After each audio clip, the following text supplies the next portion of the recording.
Так, слышно меня, да? Отлично. Can you hear me? Добрый день всем. That's fine. Good morning, everyone. Уважаемые коллеги, Dear guests, dear colleagues, участники нашей and participants сессии. of our У нас session. сегодня сессия Today our «Логистический session потенциал новой is экономики мира и международные logistic potential of the коридоры». new economy of the world, international transport corridors. Сессия у нас, This session, на мой взгляд, сверхактуальна. as I think, is very up-to-date, and this up-to-dateness is because of the sanctions that we're now under, И достаточно большой объем грузов, and которые a big scope of goods that we were importing to the West. Now we already closed this line of importing. What are the new opportunities that we have for our producers to export? So this session is about that. So I will start with my presentation. Then we will have speakers.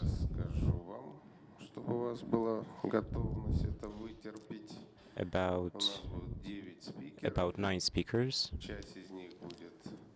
Part of them is in front of you, and part of them will be connecting here online. So I will start, if you let me. So your presentations will be 8 minutes long, and we will have a Q&A section as well. So what happened with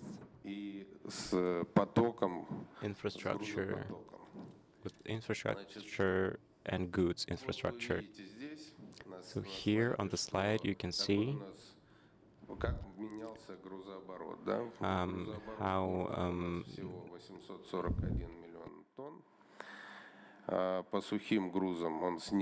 how the cargo flow actually decreased 2%, but we compensated that with some other things. So everything that was going to the West, now we stopped everything. Transporter companies like Myers, they left Russia. And talking in terms of containers and tanks, companies, they also left the territory. And there was a limitation of our sea vessels. So now we're heading towards south. The problems that our transportation companies had is actually we have some issues with railway lines in the railway sector. Besides, so we don't want our economy to be in a dead end. But now we see that the profit is increasing in comparison with the past January and February. Talking about trade goods, it is the same. Black Sea basin ports are recovering. Black Sea basin is also quite positive.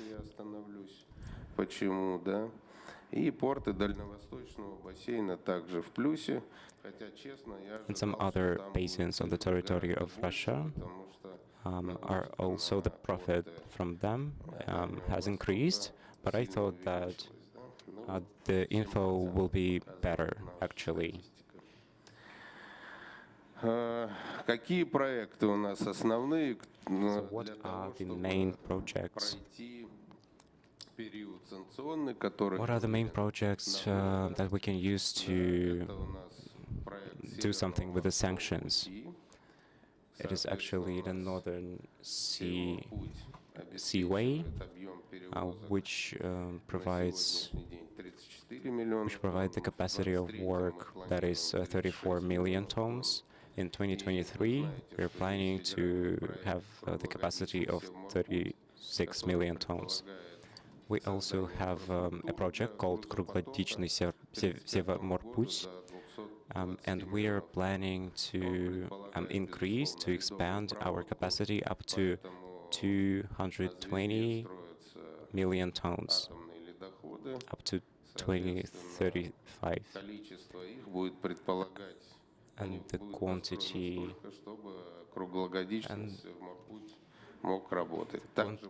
of stream ice will be better. The infrastructure of ports is also expanding. You can see it on the card, on the slide. It's Dixon, Tixi. So I've been to Tixi recently. So it's actually a big construction. So another corridor that helps us is International Transport Corridor.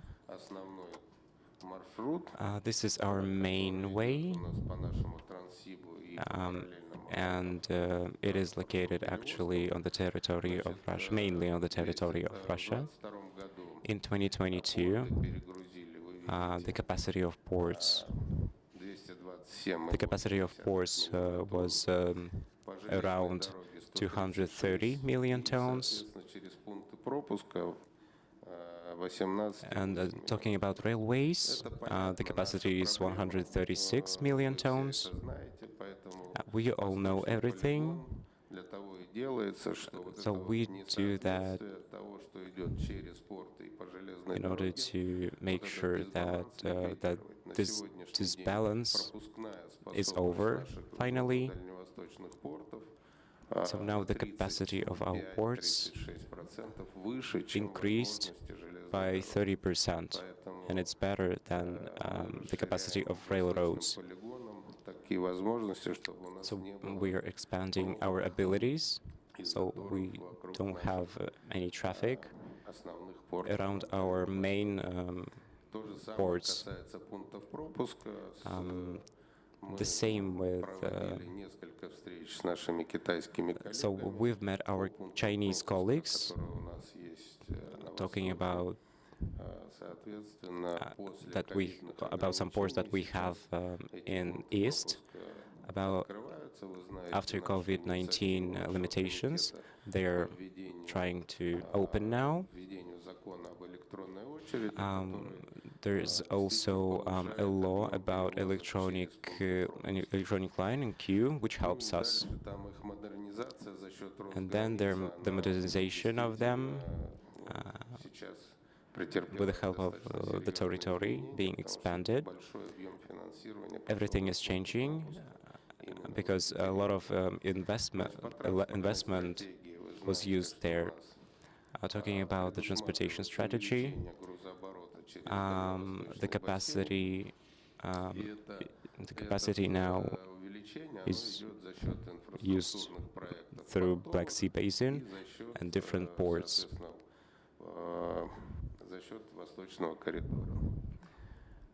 And via International Transport Corridor. So the capacity of ports is here on the slide.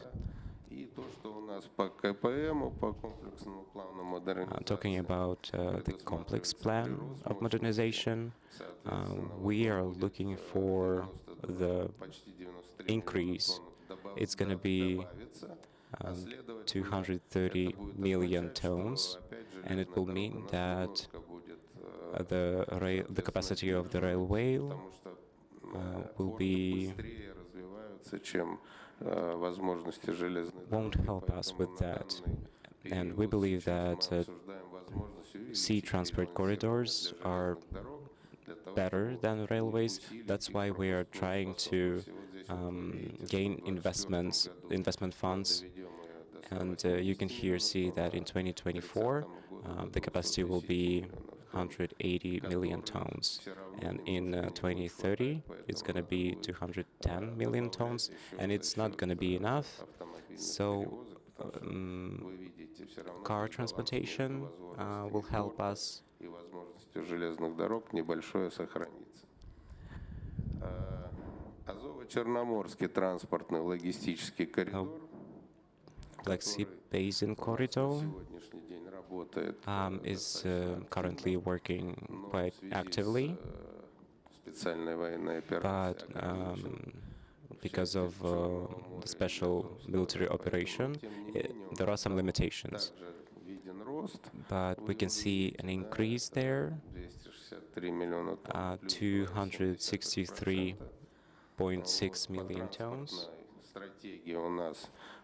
Talking about transportation strategies, the capacities of ports will be, Существенный рост почти на четверть. so it will increase by a quarter, К 30-му году до and in 300 2030, транспортно-логистического коридора до 300 миллионов тонн. it will be 300 million tons, 300 million tons, and we will increase it in the nearest future. Talking about the infrastructure, Также вы здесь видите, что мы you can also see here that the capacity of the railway is also increasing, but we can see that this balance, провозная способность железных дорог в 2 раза ниже, the capacity of the railway is decreased, and we compensate it via car transportation. КПМ у нас здесь прирост мощности на 30. You can also see the increase that is 30 million tons.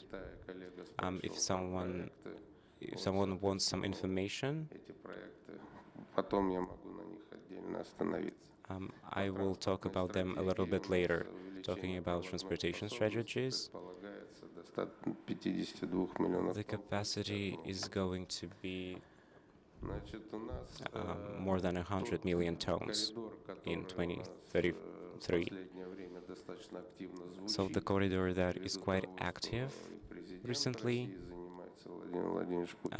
So the president of our country, Vladimir Putin, and our Iranian colleagues Коридор север-юг are working on a corridor, transport corridor и через north-south Туркмению, восточный. via Kazakhstan, and Это через порты России. Вы знаете проект Аля, проект Астрахань. You know projects like Ala or Astrakhan, which are reaching out to Makhachkala. Порты у нас пока All these ports значительные объемы. are not very significantly large, but there are funds that can deepen the structure, that can improve the capacity and allow to build a fleet. Подписано соглашение In addition, we signed an agreement по железной дороге. for construction of a railway, and it is supposed to create a concern, Европейский банк реконструкции и развития. plant that will aim at restructurization, rearrangement. На 38 миллиардов It is a project worth 38 billion rubles. Прохождение It will include всего маршрута до Бандарабаса passing through the entire порты route Ирана, которые to ports of Iran in the bay, in the Gulf Bay. по сути это такая Generally speaking, this is an alternative Суэцкому каналу, который for shipping through the сокращает Suez Channel, which cuts the way into. незначительно. Obviously, the trial amounts will not be substantial. You've heard this from our Vice Prime Minister, that it is supposed to Этот объем до 35 миллионов. increase this amount to 35, Поэтому 36 достаточный, billion tons by 2035. и то, как этот проект We need to look at the cargo database and see if this project is very interesting. транспортным коридорам практически все. Speaking about the transport corridors, I think I'm wrapping this up. Сказать, что I would like to tell если будет интерес that if you have interest in certain project that I mentioned, с Китая, здесь вы спрашивали, да, я as you asked, эти проекты вам потом these передам. projects can be handed over to you. Ну, коротко остановлюсь буквально Briefly speaking, на сегодняшний день. I would tell you what we have today. Сейчас справочку. Give me a second, please. I'm getting the sheet.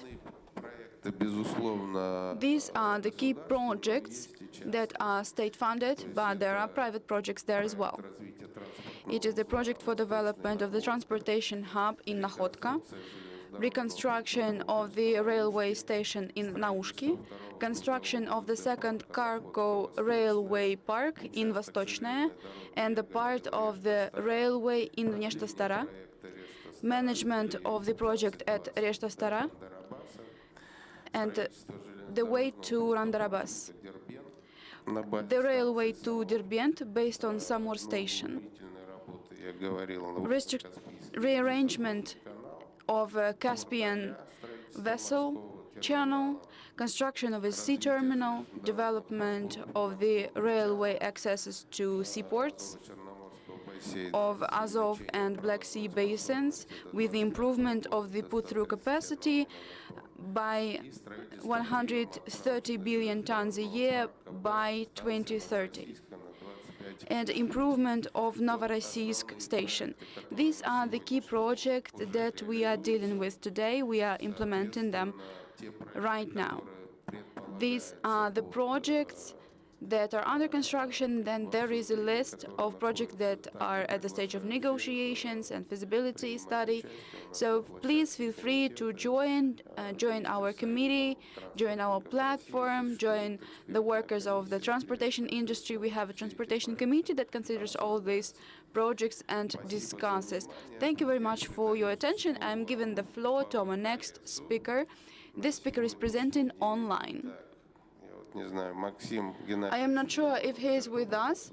We are waiting for Maxim Filimonov. Good afternoon, dear colleagues. Good afternoon, Mr. Filimonov. We are glad to see you. We wish we could have you here in the Trans-Urals. We would like to show you the beauty of the local nature, but I hope you will reach us one day. Thank you very much for giving me the floor. I am so sorry I couldn't make it to the Trans-Urals. Unfortunately, I have a very tight schedule. I have tight schedule myself, and I think you have a tight agenda, but I think it will not interfere with the quality of our conversation. Thank you. Dear colleagues, first of all, I would like to express my gratitude for the detailed presentation of the projects, because after that,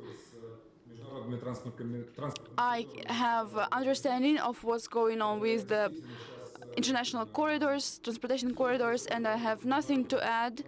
Whatever happens around the international corridors, it is the foundation of the state transportation policies and logistics. It is something that implies the foundation for development of transportation, logistics centers, both inside and outside the country in terms of interregional and international cooperation. We look at it as if how could we enhance our assets, for example, using the current situation and the current facilities. I guess that the concept for international corridors is a long-term concept, and it is something that we will use for the development of our transportation system, and we need to keep in mind that some ways are opening, some ways are closing, and it is also a foundation for investment projects, in particular projects for import substitution. I have a thought, and maybe it's not a novelty, but without effective movement, there is no effective industry and no effective production, because we will be missing spare parts and we won't be able to transport our goods. When we look at the statistics, we see that traditionally logistics in Russia has been quite expensive because the GDP, in the GDP it is probably 16%, which is 5% points over than the global value. And the reason is obvious, because the geography of Russia is quite complicated. We have complicated climate conditions that sometimes prevent us from quick development of the logistic itineraries. But what I see today being in our hands is that we can improve our logistic assets and we can make our logistic chains better.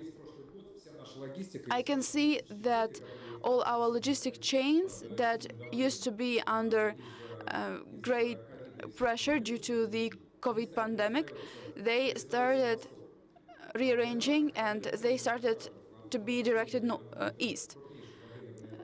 We have our largest container operator. In terms of our estimations, we had to reorient around 400,000 containers for them to be shipped to our partners, international partners, who are in countries that we still keep in touch with, because we lost certain connections, but we gained new ones in other states. It wasn't a simple task, but we managed to settle this issue, and first 4 months are illustrated with certain positive dynamics. So far, we can see around 20% of dependence on oriental directions. We maintained the markets of our importers and exporters. Our retailers also adapted to the situation and kept the shelves full of goods and products. But I guess this reorientation changed our logistics by hundreds of kilometers, and this impacted the price. Oftentimes, logistics at enterprises took years to put on wheels. And not every enterprise managed to face the challenges that this reorientation imposed. So one of the results that we see according to the last year, based on the client's feedback, based on our communication with the partners, is that the high-quality logistics is something that professionals should deal with. The larger the logistic operator is, the more developed the network of assets is, both like trains or trucks or logistic centers inside the country and outside one, the easier it is for them to offer the best conditions at the best price. We see that many enterprises believe that they can build their own logistic chains and manufacture, and they invest a lot in the assets of their own companies. However,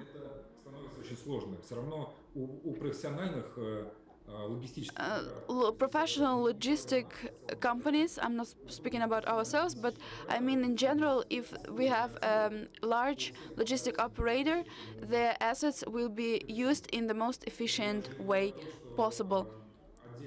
And I don't have to mention that special significance is assigned to the communication with international partners, international forwarders, international large terminal complexes, in order to ensure this best seamless service for our clients. Moreover, I told you before that logistics is very expensive, and it is included in the production expenditures. Our manufacturers face a lot of challenges. It's import substitution and search for spare parts, vendors, overcoming financial obstacles, risk insurance and other financial tools. So therefore, I encourage you to do what you do best, and you can assign the logistics worries, logistic concerns to the professionals, because if everyone does what they're supposed to do, it will ensure the best sustainability for the country. I see that our clients are ready to negotiate how they are going to arrange logistics when the project is at its earliest. We encourage our industrial partners to be proactive and to think about their logistics as early as possible. They need to think how they are going to provide their manufacturing facilities with spare parts. And we are all for long-term perspectives. We can adjust our investment plans in order to take into account the long-term nature of our relations, and we will maintain the most efficient work both for us and for our partners. What else would I say? I would say that it is important to develop the transportation and logistics centers, because they keep talking about ports, they keep talking about borders, but inside the country it is also important to improve transportation and logistics centers. In our case, these are container complexes, because it will boost the efficacy of our work. We will avoid dead weight, we will avoid dead time, downtime. We have examples when we were having negotiations, like a week ago. We talked to your colleagues from the Special Economic Zone in Alabuga. Yeah, we talked about the logistics centers, which was at the pre-construction stage. And your colleagues were thinking who and how they are going to work with. So I really appreciate the proactive approach in the development of their assets and in the development of the logistics. I am convinced that Bashkortostan is a large industrial region, and it has a huge potential. And this potential can be used for further improvements. So you can use such project models, and you can establish cargo concentration points, and when they are distributed across the country, companies will find it convenient to work with such operators.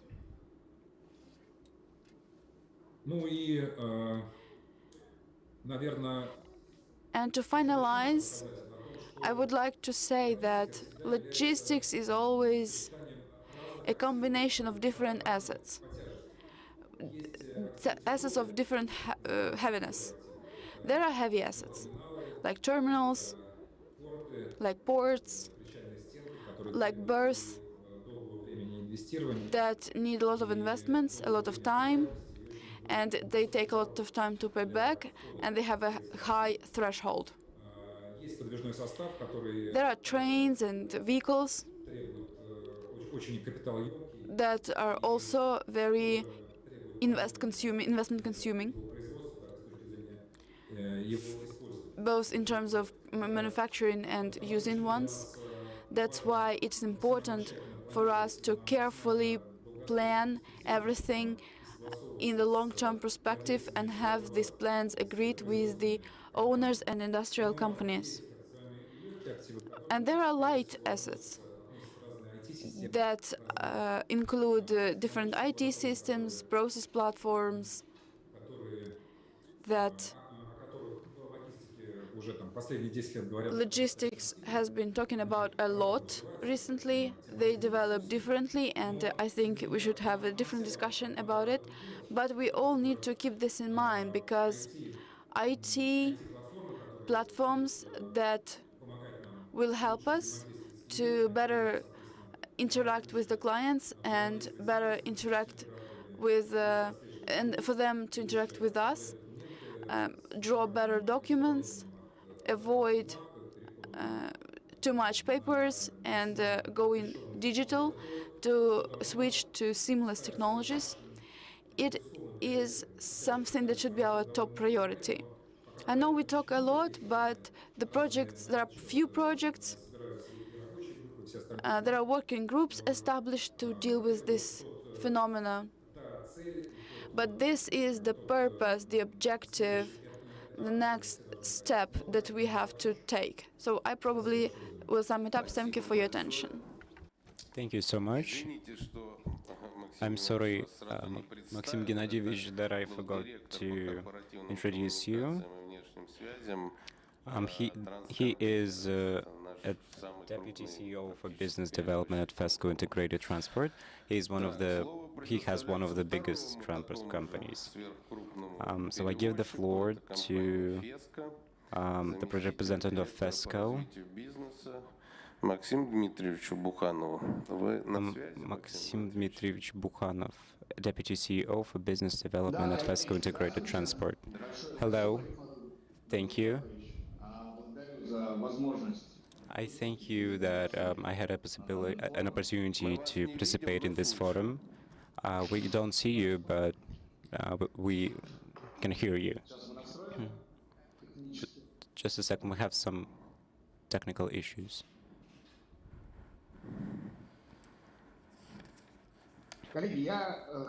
Colleagues,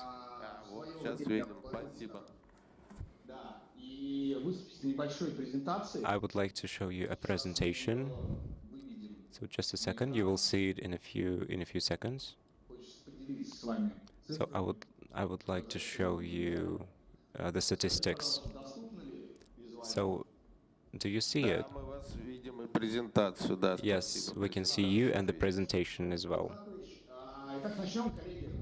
Okay, so let's start, colleagues. This is the presentation about solution by FESCO in 2023 reality.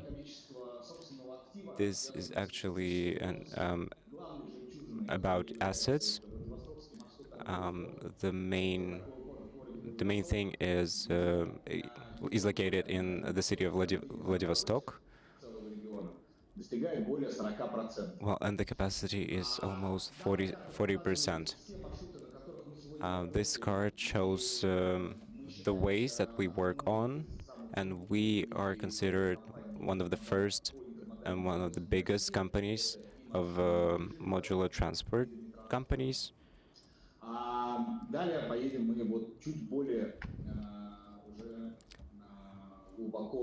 So then we will discuss the history of all that. So last year there has been a launch of 17 different transportation ways. For example, from Moscow and from St. Petersburg to different ports. It is actually a railway that connects far east of Russia and some transportation ways that are on the territory of Russia. Talking about the sea sector, so Maxim,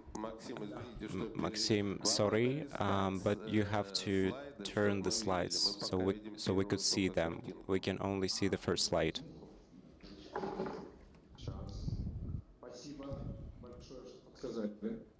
Thanks for thanks for your help.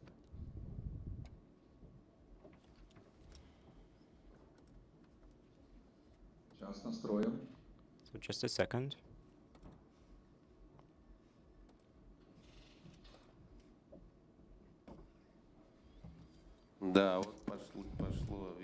Okay, we can see, yes, we can see 17 new regular ways.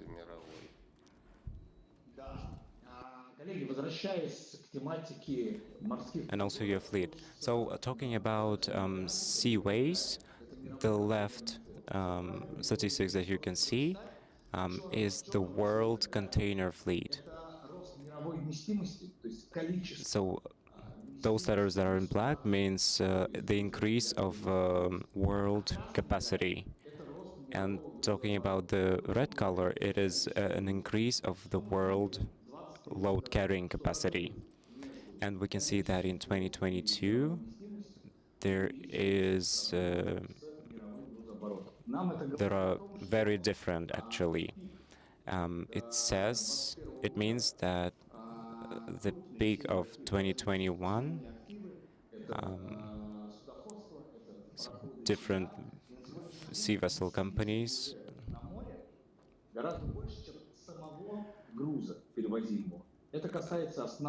So actually the capacity of sea is much bigger than the amount of goods that is transported.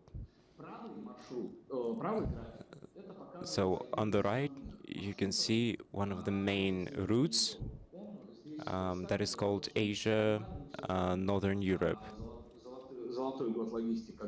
So maybe you remember the golden age of logistics, but now, talking about February, it decreased, starting from February.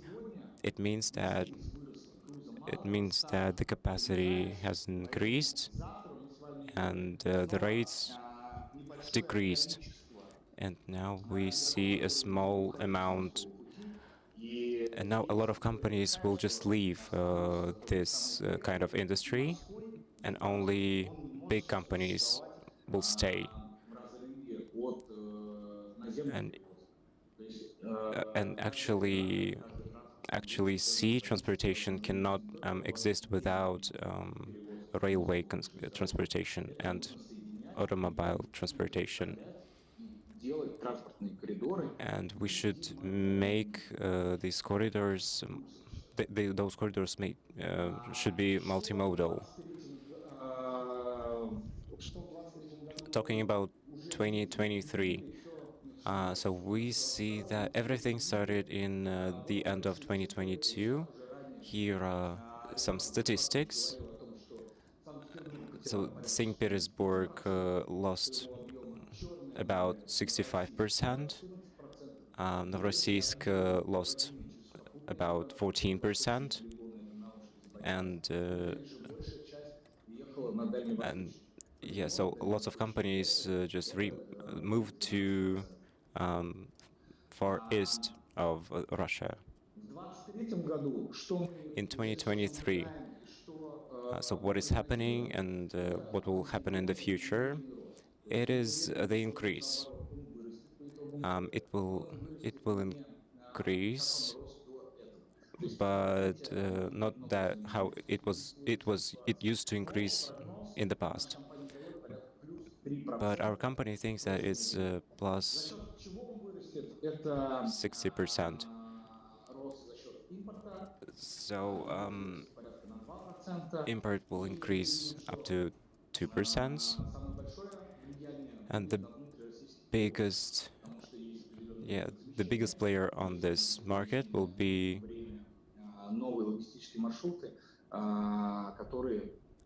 and there are new logistic corridors that provide this import substitution.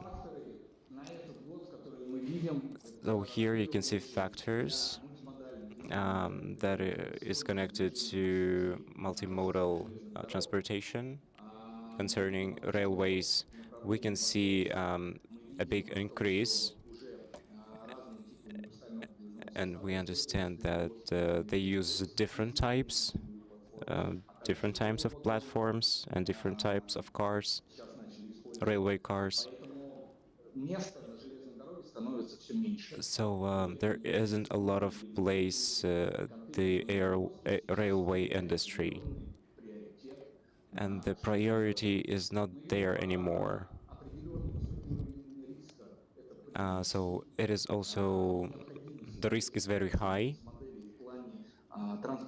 and concerning transport corridors. So you can just make one route, and as my colleagues said earlier, so it allows us to invest into international transport corridors and some other corridors. So talking about the solution, so we're talking about what we will do as a company, as a FESCO company, in developing new seaways, sea corridors. We provide intermodular corridors, sea corridors for diversification of such corridors and the understanding of what will be the project. And we should also focus in 2023, we should also focus on quality and whether it is regular or no. So the last year showed us that tank companies are not there anymore, and we should invest into companies that are still here. We should give funds. We should invest in companies that were here and that we're used to. And the infrastructure is also, they need different new technologies, terminals, and other facilities. And of course, we should, so nowadays, January 2023, Russia has only 40%, and we have a lot in the future. So talking about the slide that was previously, so this is the card that is connected to FESCO east-west. We can see the balance that clients need usually, and they provide services, they provide mutual services, and they connect railways and seaways, sea corridors. So when you go to one way and then to another way.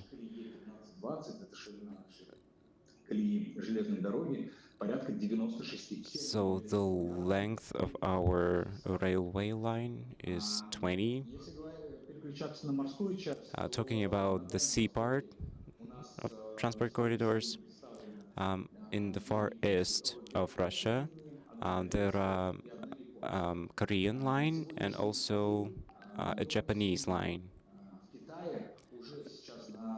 So on the slide, you can see 3,800 TEU. Now it is actually 4,400, the capacity of it, especially in the far east of Russia and some other ports. Last year, the Vietnamese line was launched last year. So we have 2 vessels now on this line, on this Vietnamese line. And now we connected ports of some ports of Asia. And this is actually very essential for us, because we will do some things with the goods on those ports. And now we also added, we try to connect with Taiwan, because some companies can export there. Talking about east, about west, It is actually so we have 3 vessels on that line. So we are trying to get into this Turkey Black Sea line.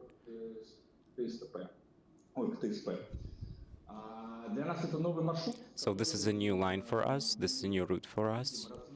And we see that it is developing, and this is the point of development for us today, for both for our company and for our country. So it gives us the diversification, and it also deals with the problems like prioritization of the railway and the requests that we're dealing right now currently. So it gives us opportunities to plan and at the same time deal with logistics with less investment funds. So till the end of this year, we should have 6 vessels. Now we have 3, and we will have 6. So there will be a vessel with a capacity of more than 2,000 goods, and the due date is 35 days. We also talked about new technologies. So this is our project, supply chain. It is connected to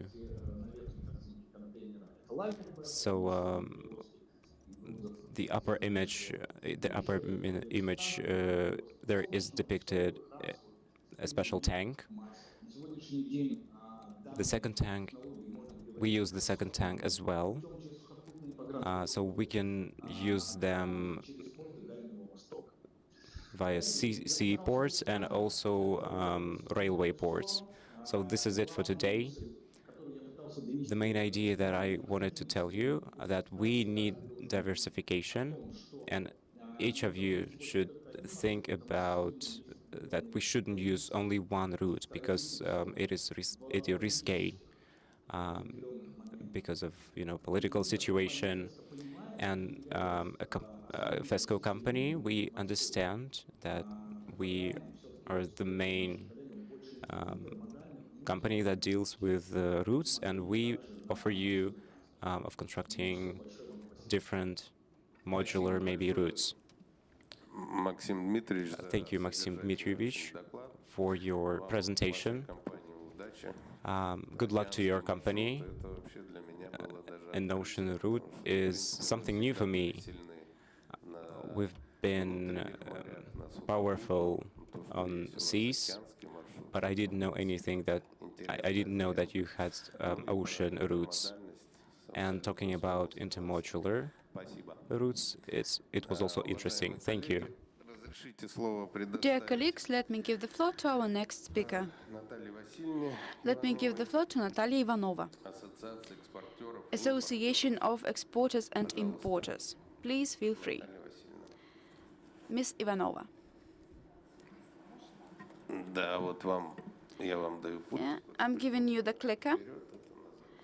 This is how you switch forwards. This is how you switch backwards. Can you show the slides, please? Thank you very much. Dear colleagues, I am the advisor of the president of the Association of Exporters and Importers, and I work in the center that conducts researches, and we update this research annually. We gather response from different states, and we are present in different regions, and therefore I'm going to speak about the Russian Federation in the infrastructure of international transportation corridors at all. As you can see, there are a lot of transport corridors. You know about the work of the Directorate of International Corridors. And today it is hard to overestimate the value, because otherwise we would have lost all the logistics if we got under this kind of a situation. A lot of projects implemented without us involved at all. Today, the project of the loop road is still under development despite of the circumstances, even though the project is on hold, because back in 2016 we launched the construction in Krasnodar region. Today we stumbled upon the border of Ukraine, and now the construction is on hold. You know about the northern waterway. Russia this year is the chair state in the Arctic Council, but unfortunately this chair is nearly empty because other 7 participants gather without us and discuss Arctic issues. However, the Arctic corridor is also important because it is the continuation of the port infrastructure, and it is a continuation of railways and highways, and they play the significant role. Regional corridors of Iran I would like to mention separately, because today Iran is a special territory for the Russian Federation. As you know, on the 17th of May, we signed an agreement on construction of a railway, but it's not the only thing to tell about. Our partners from China is an energy company that is supposed to build plenty of transformation stations. And this memorandum has been signed by the Russian Federation because this road will connect Russia and Iran, despite of the fact that these stations will be serviced by Iran mainly. However, the Russian Federation will be involved in the construction. The next project. Today, our federal port authority is dealing with cleaning the Volga flow. Lately, we achieved the completion of the early stages of this process. Here in Bashkortostan, we have an Agidel port. And the other day, we signed an agreement with the Krasnodar company that develops a project. This project will aim at the restoration of the port Agidel. And Mr. Habirov met in February with Mr. Putin, the president of Russia, and they established the creation of a special economic zone around Agidel port. You can understand that this would be a large logistic hub that will allow all the regions along the south-north transportation corridor to participate in the associated logistics. I would like to draw your attention to the following thing. Take a look at the bottom of the slide at Kazakhstan. Even though yesterday and the day before yesterday at the Eurasian Economic Forum, Mr. Tokayev talked a lot about new logistic infrastructure, Kazakhstan did not reject the idea of constructing the transportation corridor around Russia. That's what we need to keep in mind when we are considering the Eurasian common infrastructure.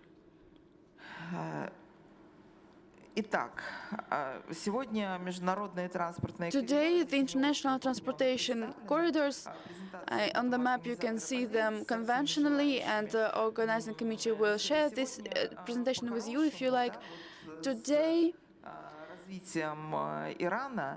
along with the development of Iran, we get an additional waterway. I never mentioned Iran and the big waterway, big border project, because it's an access to the Gulf Bay. And Iran goes on with this project, they go on developing it. There are Chinese partners there, not only Russian partners. So we can get very good transportation routes to access the ocean, India, Pakistan, and elsewhere. There are many joint meetings between Iran and India for development of logistics in Bandar Abbas. Something else that I want to necessarily pay attention to is the development of water transportation, especially in the Caspian Basin. Is something that will allow us to build our logistics around Azerbaijan, for example, because today we face complications when transportation companies move along the north-south route, and it's not only the difficulty of the railway transportation, but also in relation to the problems that Azerbaijan customs cause.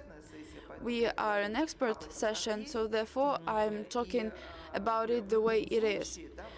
Anyway, you can see the red dots, the red marks. This is the hub in our territory. Today, only Novorossiysk Seaway and St. Petersburg Port are within the international register, and the world statistics takes them into account. However, the development of sea transportation for us is substantial and vital.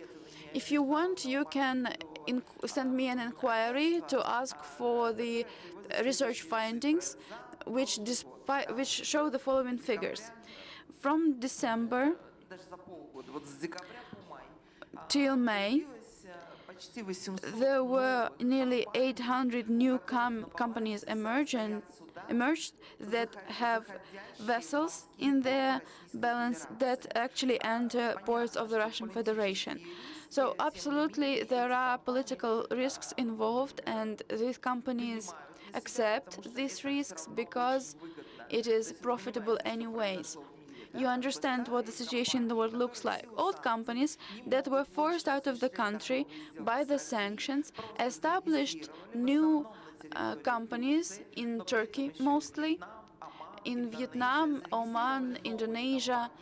They registered new companies there and put vessels in their balance sheets, and these vessels access the ports of the Russian Federation. Around 500 companies failed to show their true owners. So this is the reality. And the last slide that I want to draw your attention to is the youth pole of growth. I really enjoyed the FESCA's approach of using new systems to control what's going on with the cargoes and with vehicles. So we developed the project of South Export and Import Hub, and we were trying to achieve the following thing, and we're still trying to achieve this. And if you are interested, go ahead and join us. We want to create a digital platform that has two beneficiaries, a consignee and a consigner, because the rest, like transportation companies, are services. So any infrastructure should be developing as a service. But to a certain extent, it's an utopia, because this platform should involve the governmental authorities like customs, boards, migration service. This platform should involve all largest transportation companies like FESCA and Transcontainer. And this platform also should include consigners and consignees, even if they are minor ones, because consolidation of cargoes is very important task for us. I mean, I really hope that one day we will restore Agidel River Port and it will work as a transportation hub. And this way it will allow us in particular and our neighbors to achieve what was said at the Eurasian Economic Forum. The president of Kyrgyzstan said that we need to use South-North corridor if a certain country doesn't have this access to sea, because this infrastructure allows to access the Caspian Sea. At the Islamic Forum, our Vice President Marat Husnulin said that by 2030 it is planned to load this corridor by up to 30 million tons. But our United Arab Emirates partners recalculated this logistics in money, and they say that by 2030 the development of the corridor will bring $2 trillion. So you can compare. We can compare the price of transportation by dividing this money by these 30 million tons. Thank you very much, dear colleagues. If you have any question, please feel free to reach out to me and ask for my contact information. Thank you very much, Ms. Ivanova, for this substantial report. Dear colleagues, we have an urgent speaker, Mr. Polyakov.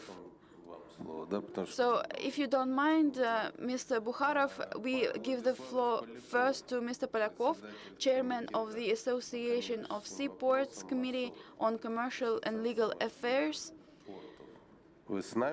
Are you here? Yes, I'm here. Mr. Polyakov, please. Dear colleagues, good afternoon. Dear moderator, thank you for having me here today. Thank you for giving me the opportunity to meet. Unfortunately, I failed to reach you here in the Trans-Urals, but I'm with you in spirit. I'm in love with Bashkortostan and its cuisine, and you probably can tell it looking at me. You are always welcome. Thank you very much. I represent the Committee for Commercial Affairs of the Association of Seaports, and I am very thankful to the previous speakers for their substantial reports. As it has been said, after such a report, it's very hard to have something to say. However, I would like to express my gratitude to the moderator for your effective work and for your fruitful job and for your committee that you represent. You have an unprecedented practice, and I am very grateful. In terms of my speech, I would like to stick to the schedule and tell you about the project that we are implementing in the Black Sea and Azov Sea basin. I would like to share my opinion on the development of intercorridor activity, logistics, and the projects that are being discussed by the government, and I would like to ask for your support. So far, we are designing a complex for reloading saturated gas in Tamань port. We expect our colleagues to implement this project by 2027, and this complex will have the capacity of 2.5 million tons. Also, we are thinking about establishing a facility for reloading outsized goods. We are involved in the development of Novorossiysk port. I mean the development of facility for the grain company. By 2025, we are going to enhance the reload by 11.5 million tons. The trade port is also performing a function of the reloading station. They fix vessels, and this project will bring around 12 billion tons of reloaded goods per year. This project will be finished by 2025. Also, there is the project for restoration of the port infrastructure in Taganrog seaport. And it will bring additional 4.6 million tons by 2030. Another thing I want to say is the international transportation corridor that links the Republic of Turkey and the Russian Federation. I am grateful to FESCA and Transcontainer because I see the substantial change, and our colleagues got very flexible and agile. FESCA is buying new vessels. they offer services down new itineraries. They received Ms. Shitinina and the ocean service, and I'm very grateful for your quick response and aligned work. Transcontainer is a leader in the market, it's the largest operator, and it is the segment that gives loans for fleet. These colleagues ensure the corridor between Turkey and Russia, and I would like to thank the Russian and Turkish colleagues that were facilitating the Faro transportation, which is not the most popular type of transportation. There is a lot of attention paid to logistics between Russia and Turkey, but because the cargo turnover is substantial.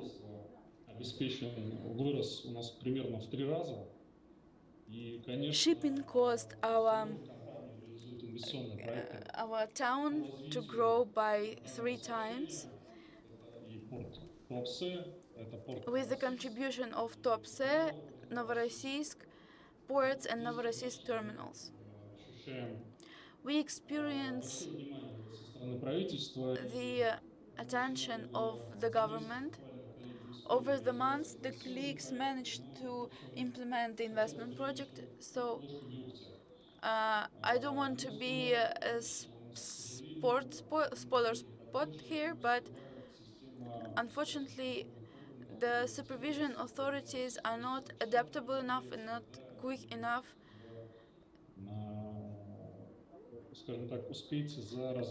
They are behind the development of the logistics because logistics has changed significantly, as it has been said before.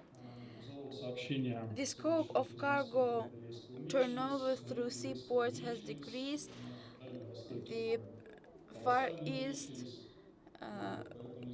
East actually grew the scope of goods turnover.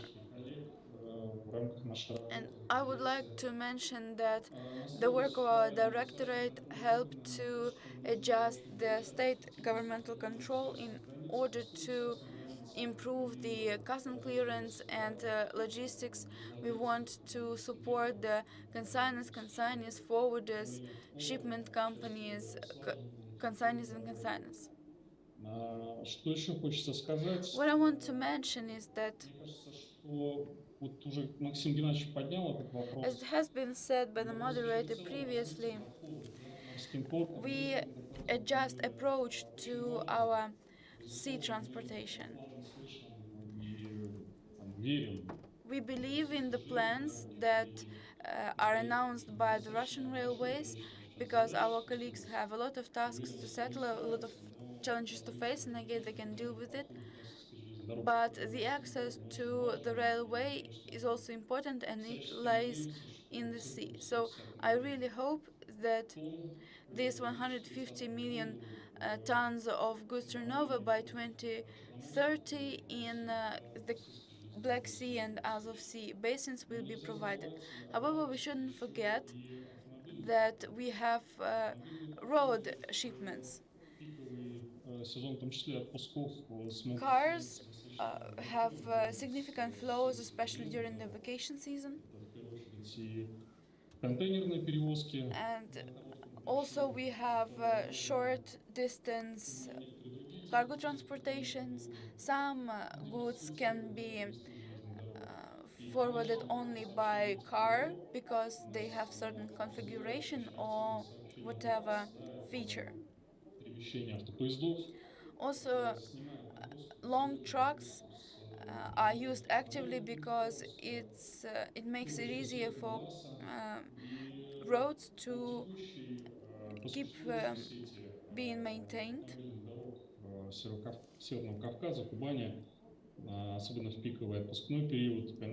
And also the roads are crowded in the south of the country, in the Caucasian area during the vacation season. That's why I'm applying for help to construct a twin road to the corridor to Sochi. Because this project for the region, for the country, and for seaports will be favorable. And the development of car infrastructure is as important as the development of sea infrastructure. Thank you very much. I am done, and if you have any questions, please feel free. Thank you very much. So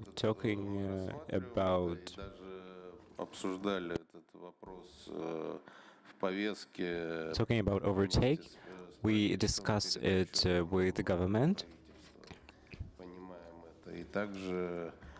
We understand that. The strategy implies 150,000 tons of the Black Sea Basin, and we guess that they will succeed in that.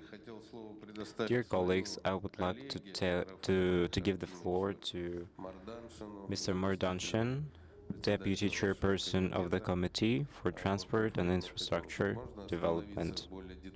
So, Mr. Mordanshin, could you please comment on how the Republic of Bashkortostan participates in those global logistic corridors? What happens on the territory of the Republic, and how could we maybe participate and how with this changing? It is constantly changing. How could we help? Please have the floor.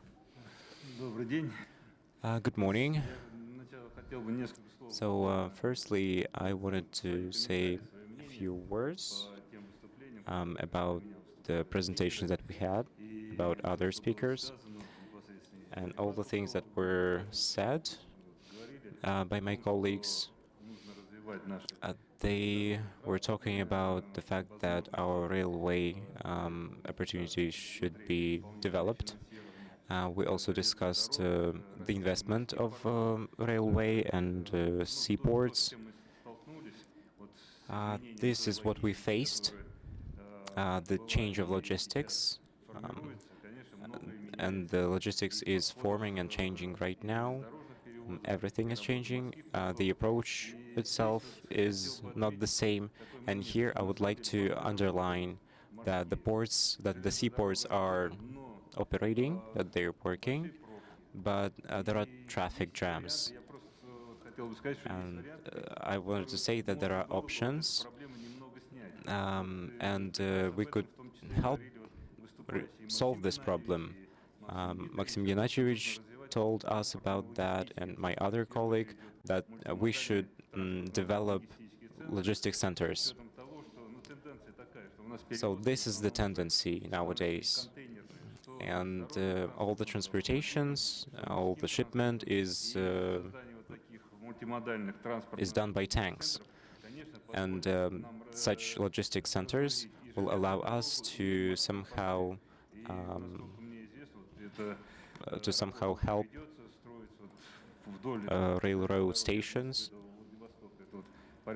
so they could not be that they would not be so overloaded. This is done in Moscow, actually, in Khovrino district of Moscow, in Perm, Omsk, and in Yekaterinburg, in Novosibirsk, in Krasnoyarsk, in Khabarovsky region, and also Perm region. Exactly, Perm region is developing such a transport and logistics center. And such centers will allow us to somehow increase the crossing capacity.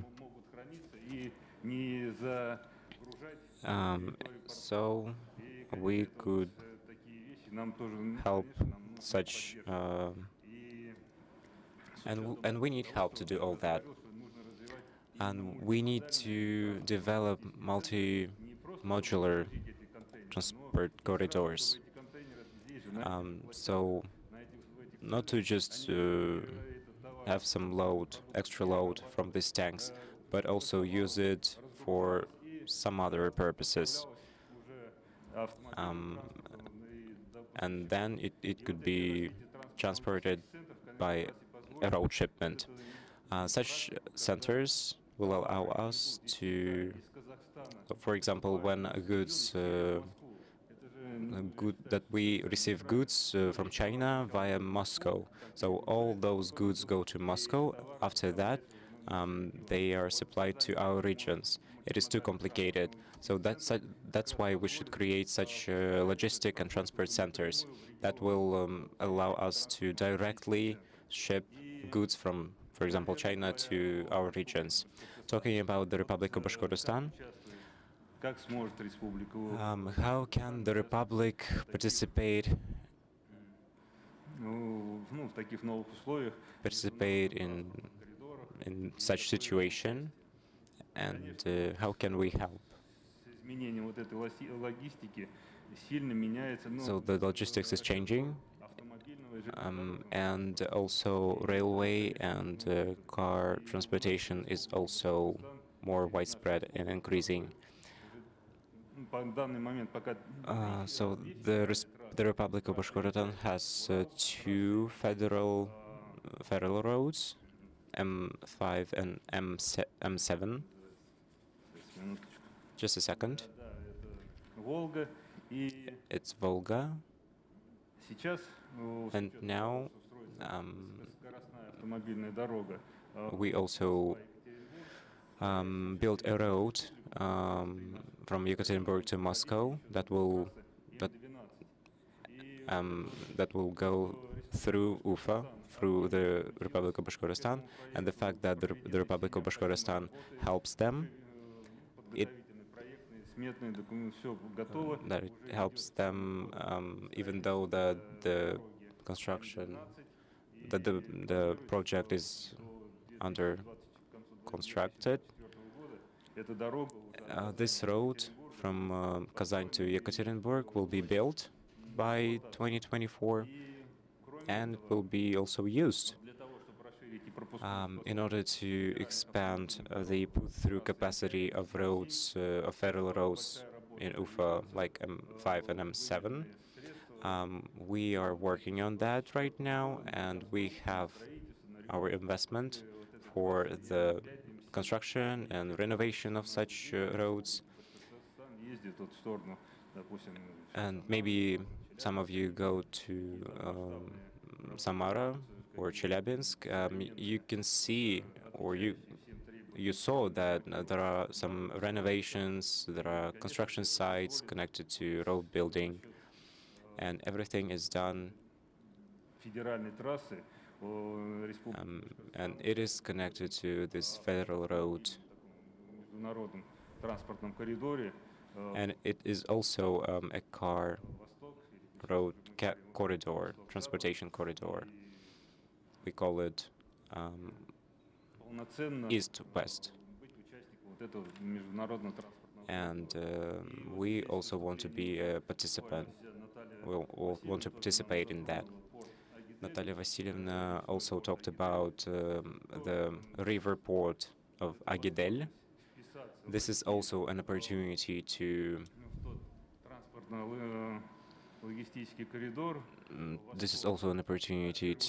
be in this transport corridor.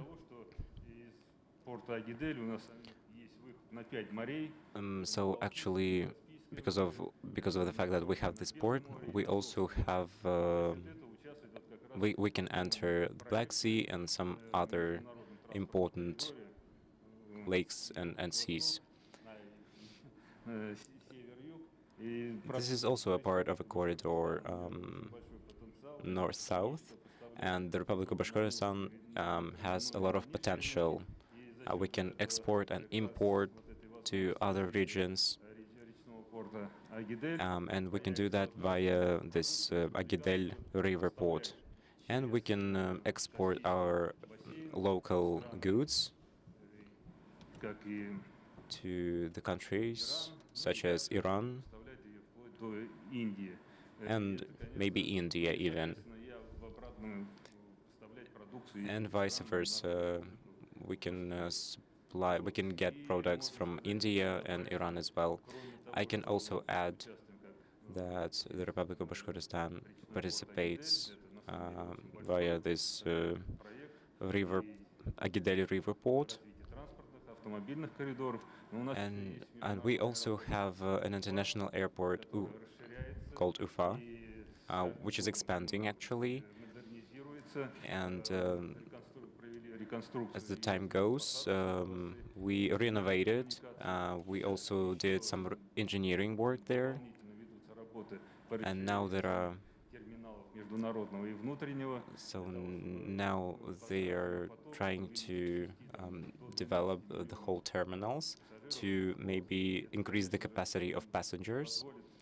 It will allow us to use the airport to shipment of goods and also for passengers.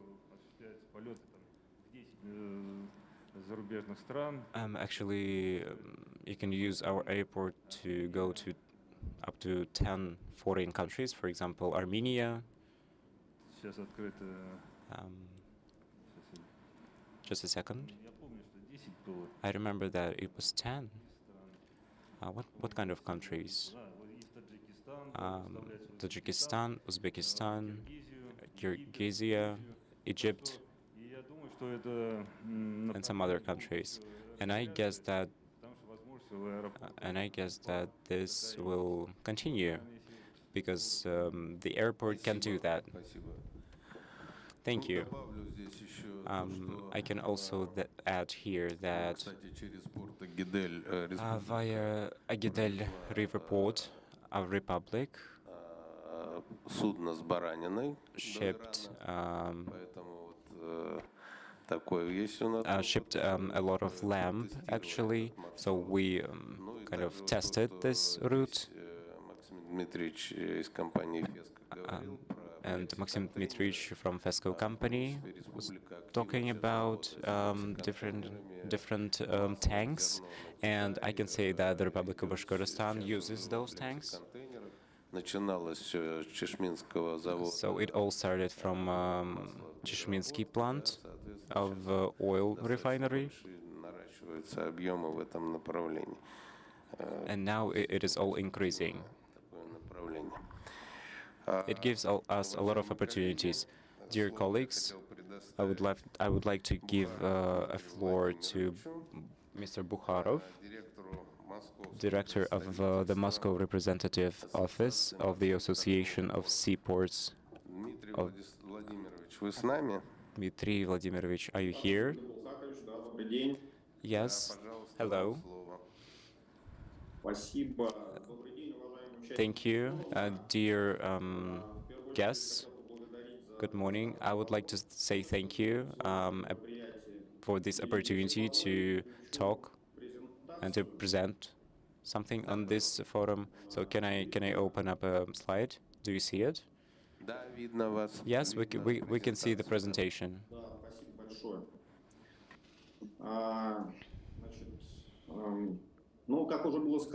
So as everybody said earlier, transport corridors are really essential to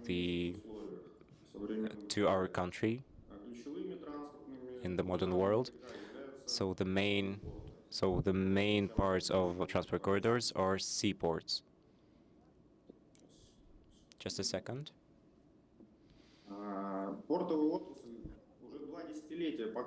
So for 20 years,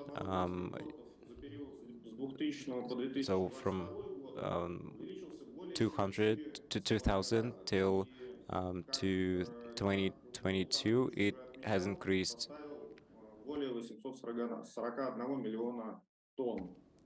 So the capacity has increased a lot, but in the last few years, there have been a little decrease that was connected to the political situation of the world, connected to COVID-19, and also sanctions, as well as some internal factors.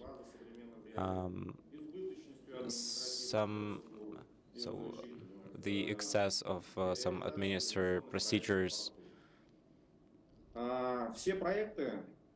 All the projects All the projects are implemented in accordance with a special passport of a modernization of transport corridors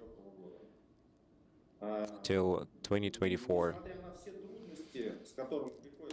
So if we would not talking about some problems that we had, one of the groups, so there were 5 projects. These events led to the growth of production facilities up to 36 million tons. So far, the port business has a few projects implemented, and I'm going to familiarize you with them. In the Arctic Basin, we have an active project for the Berth Bridge within the associated transportation node. The project implies construction and reconstruction of the complex for reloading natural gas and brown coal. The entire scope of investment is 71 billion rubles. It is expected that the first cargoes will be accepted by the end of this year, but after 2024, the capacity will be over 19.8 million tons. Another project in the Arctic Basin is the construction of reloading station in Murmansk region. The design capacity is 21 million tons, and it will be finalized this year. An alike project was completed in 2020.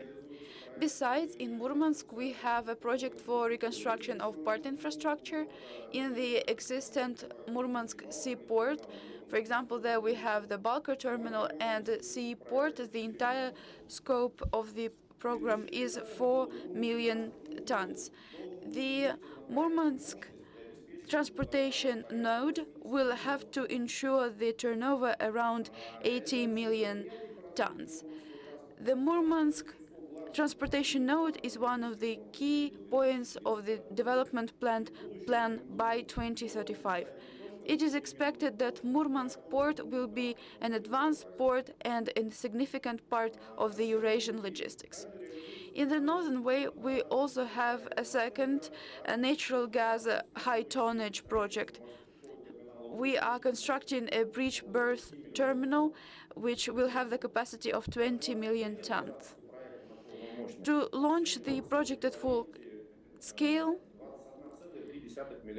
it will take $21.3 million. We have 2 hydrographic companies involved in the development of this project. Another key point of the practice is the project conducted by Severная Zvezda LLC, which is the resident of the Arctic Special Economic Zone. The project implies creating a coal facility and construction of Yenisei River port, and a number of other objects. The scope of investment by 2025 is over 45 billion rubles. Between 2023 till 2030, the Baltic Basin will get 6 events that will lead to the growth of the capacity of the ports by 2030 to be over 180 million tons. And also the reconstruction will be aimed at the maintenance of the existing facilities. Also in Primorye, we will have a universal reloading station. The capacity will be 65 million tons a year. 8 million tons a year is the achievement of 2024, and the rest 57 millions will be implemented by 2030. Besides, we have port service in the Baltic Basin. There we implement a few projects such as a universal sales terminal with the capacity of 24 million tons, and we construct a terminal for reloading mineral fertilizers for Yevrahim, the capacity 5.5 million tons. And we also are constructing port infrastructure for Ultramar LLC, and all these terminals will be put into operation next year. Also, the Baltic Sea has another number of projects in Kaliningrad and St. Petersburg, but I'm not going into the details on that. Speaking about the projects in Azov and the Black Sea Basin, we have already heard some information about them. There are reconstruction projects for Novorossiysk port. And also we have the project for the United Grain Company. The entire capacity is 23.5 million tons, and these are only two projects, but with a very significant capacity. Far East Basin. We have a plan to implement 12 events. As it has been said before, the growth of the capacity by 2030 will be around 93 million tons. A range of the project will imply reloading of coal.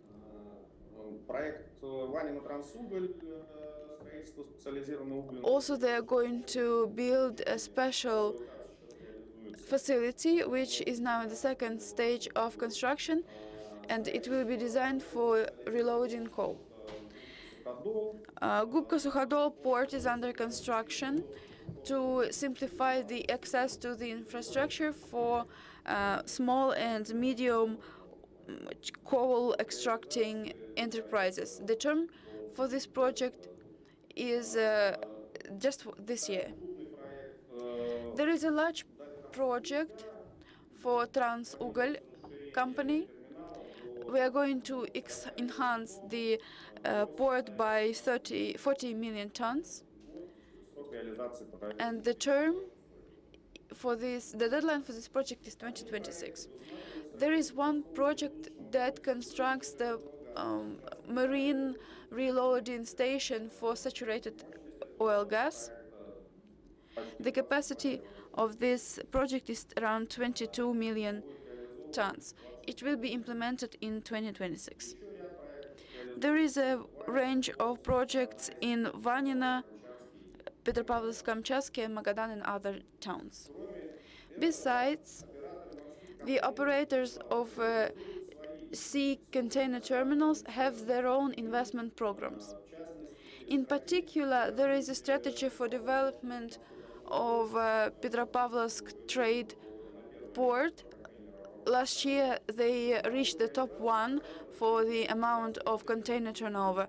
They are improving the container logistics. By the end of 2023, they want to achieve 840 million tons. And also, they want to reach the number of 1 million containers. They are improving the road infrastructure, the port infrastructure, and they want to purchase new port machinery. By 2030, the port will buy around 170 pieces of machinery. It will make this port the key point on the itinerary. This port serves cargoes from Japan, China, and other Asian states. They facilitate other vehicles, and the goods and services received there will be redistributed nationwide. Under the current circumstances and agreements signed with Iran, I would like to mention a project implemented in Volga and Caspian Basin. Today, the Port Institution plans to implement two events there. They want to improve the capacity of ports and improve the safety of sailing.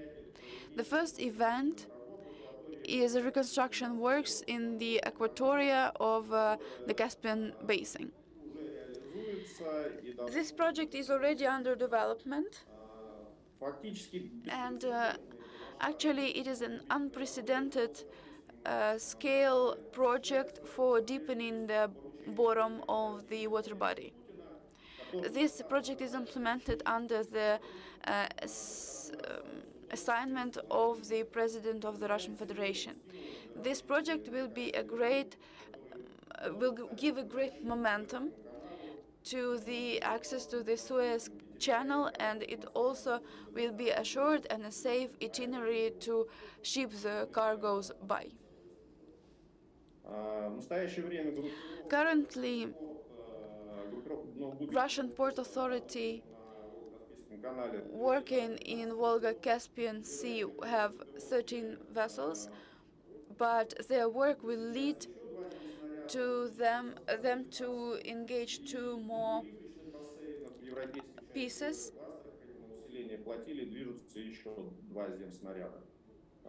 And to improve the conditions in the port, 2 more items are forwarded there. We are convinced that the order of the President of the Russian Federation will be completely fulfilled. The second event that is planned by the authority is reconstruction of Volga-Caspian waterway. The reconstruction of it will help to restore the turnover, the both ways turnover. Speaking about the development of the port infrastructure in Astrakhan Special Economic Zone, the Caspian company uses PPP to implement a plan that aims to create a logistic transportation complex. It will be the center of the Caspian itinerary. As it has been said before, during the first stage, berths 9 and 8, acting thanks to the state budgets, will get the facility for truck reloading. The port will have up-to-date specialized equipment and will have a good road infrastructure.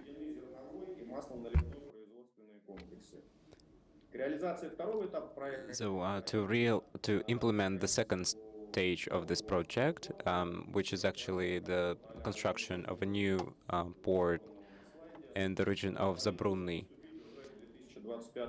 So they will start the construction in 2025, after the first stage is over. So 19 million of goods is going to be the capacity.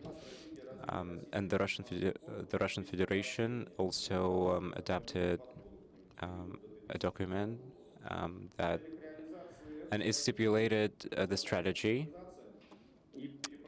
a strategy of modernization and the construction of two ports, and also a modern container terminal, tank terminal.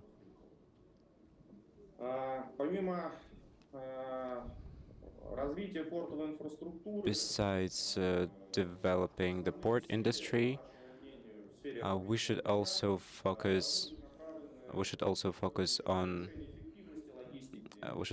increasing the efficiency of logistics. For example, digitalization of logistics. Some administrative procedures should not be that hard, should be easier. And also we should make some changes to the law, to the legal framework. In this case, the implementation of projects in the nearest future will be reached, and we will get the results that we need. Спасибо. Thank you. Talking about the modernization of transport legal framework, we would like to hear offers from you, maybe some proposals. Thank you for your fruitful presentation. Dear colleagues, Осталось 2 докладчика, поэтому наберитесь терпения. У нас, соответственно, коллеги, которые ВКС нас смотрят. Colleagues that connects to our session online, Слово предоставляется they cannot see us. So I give the floor to Международного транспортного. Stanislav Leonidovich Mamulatov. He's the member of the board of the International Transport Alliance, One Belt, One Road Transport Alliance. So I give the floor to you. Thank you. Thank you for the opportunity to participate here. Thanks to organizers, the moderator, and the participants. Can you see the presentation? Yes, yeah, we can see it. Colleagues, firstly, I would like to highlight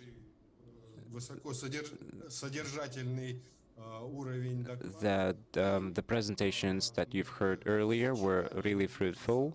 It was a combination. It was a combination of them all. And after all those presentations, you get a detailed picture of what's happening with logistics in Russia. And I will continue the picture that you have.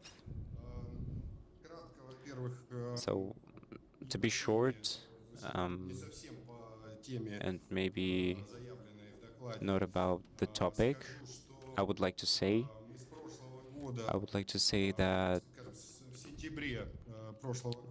since September last year, on the forum about transportation, about sea transportation, water transportation, we've discussed in November of last year, we've had some negotiation, and we also launched a process of engineering, and also we want to renovate and maybe update water vessels in our rivers here in Ufa. But now I'm gonna be speaking about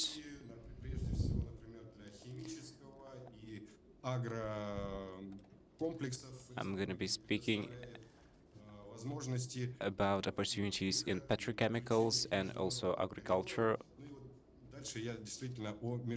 of the connection of those two sectors with the transport corridors. And also talking about so Volsk and Kamsk and other different channels. First one. So the biggest one on the territory of Eurasia, and the status of it is really global. This initiation that is called One Belt, One Way, it combined together lots of countries, lots of states, billions of dollars of investments,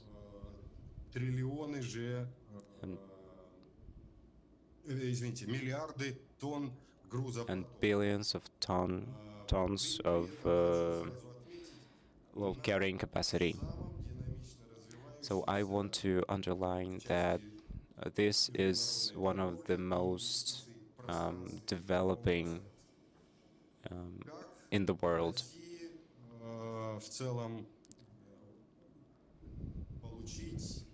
And how can Russia obtain or maybe preserve its part on on the territory of Eurasia. This question is not rhetorical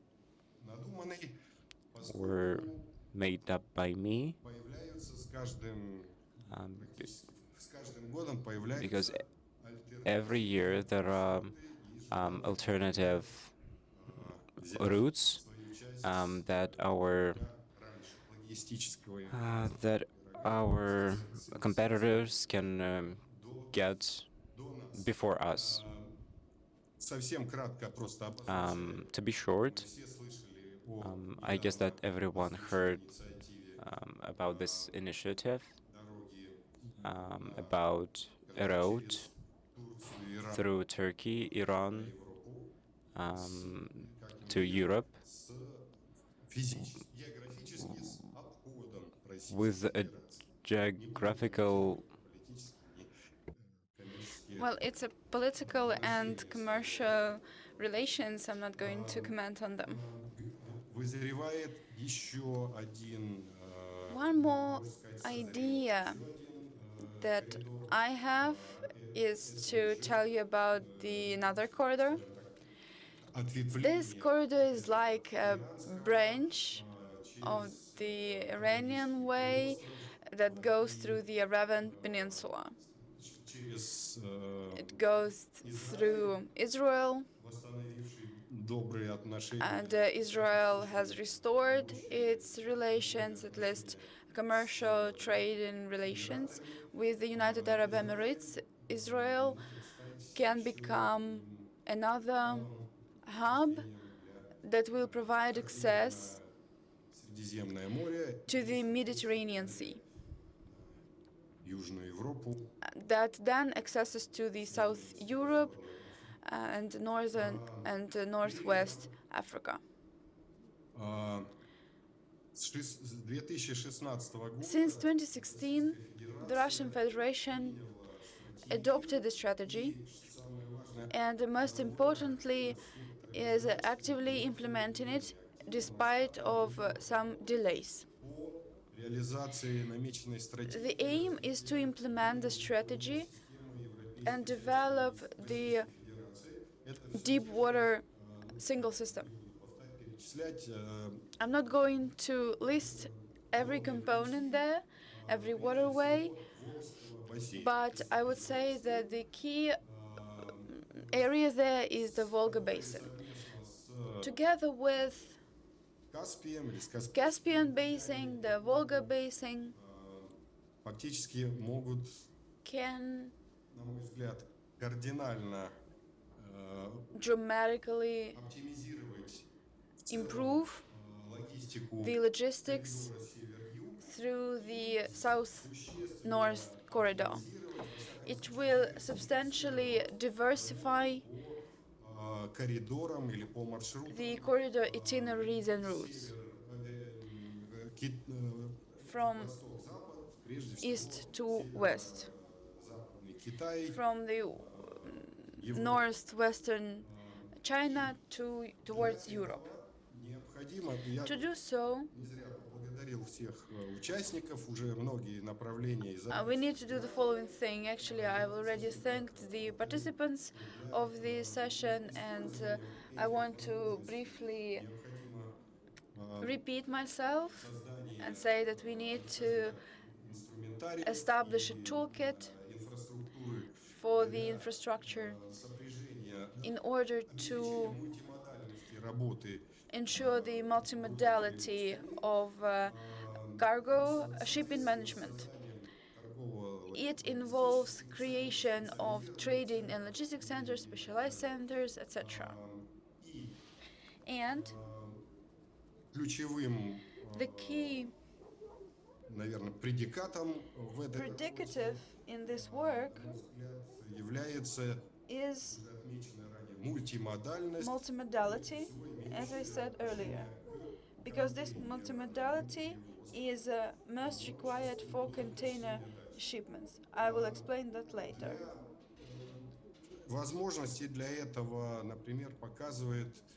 For example, it It is proven by the current combined structure of the combined agricultural products like cereals. Here we have 90%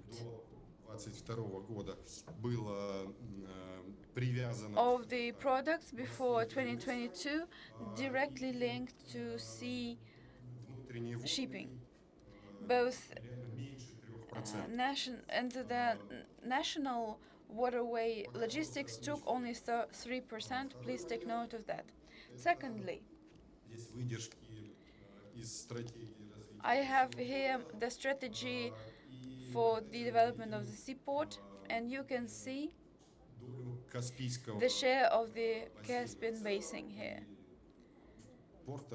and the ports and the infrastructure in the entire system, in the single system of import and export work involving the waterways. So I think that this share is very small in the strategy of development.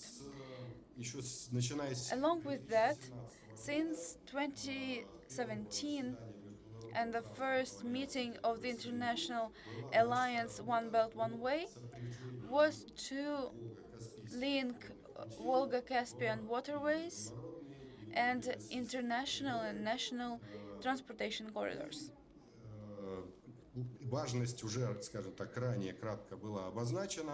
It is significant, as has been said before. The only thing I would mention is that currently we see the potential and the prospects and challenges of joining this plan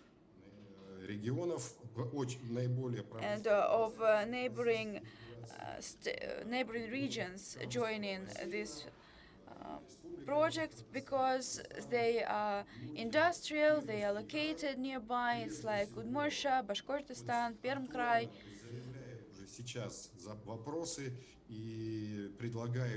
Challenges are already rising, and the regions offer cargoes, offer products, like the chemical industry offers products to be shipped down the itinerary.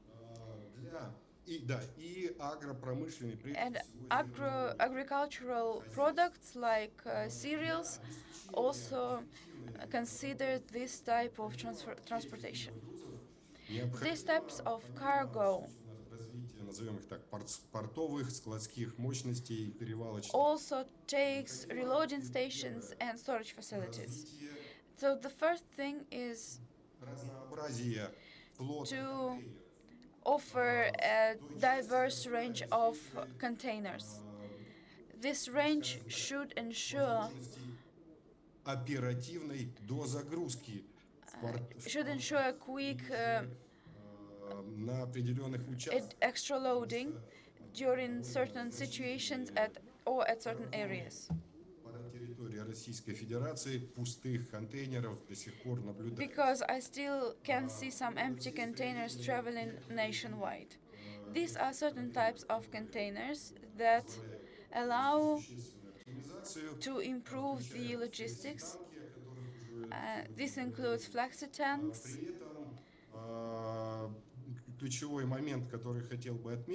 And key here is first the fleet that you need, the share of these containers in our fleet, and because it is now under 5%. Apparently, the share of containers manufactured in Russia is 0.00 something. And the production of this container is not an image. Flexi tanks for us, for our region, in the Volga region, with our oil, gas, and petrochemical complexes, why wouldn't we start manufacturing these containers for export? The next type of reloading equipment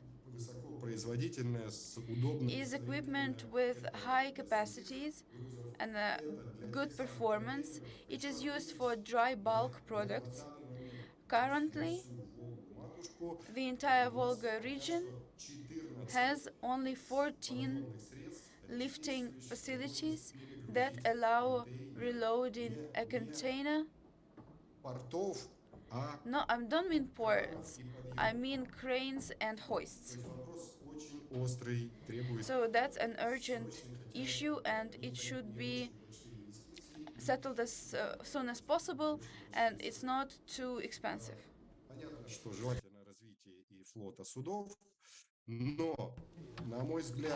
To my mind, the most important and urgent issue is the issue that has already been mentioned by the moderator and other speakers, is the development of information systems, platforms that allow to manage, plan logistic transportation.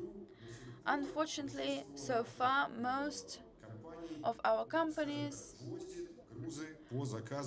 ships goods by the order of international operators or resellers, to say so.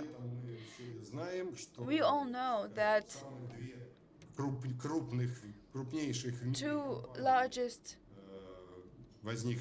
companies emerging over the last 5 to 10 years are related to the management and international logistics and trade. Our alliance is eager to involve you into the well-established cooperation with Chinese and Eurasian partners. Thank you very much. Спасибо. Thank you very much for this substantial report. There is a question to you. Is it okay? Это первое. Но It's the first thing.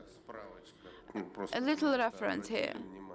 I want you to keep in mind that flexi containers is the point of interest, and Iskosh is looking for a way to start manufacturing these containers. They are going to produce these flexi containers. It is an interesting direction to move in, for Bashkortostan in particular.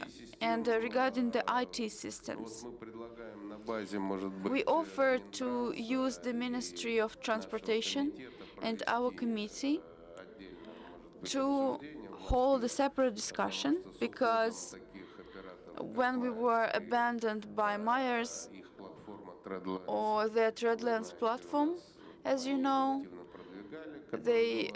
it was promoted here, it was created for IVM. Now this platform is not accessible.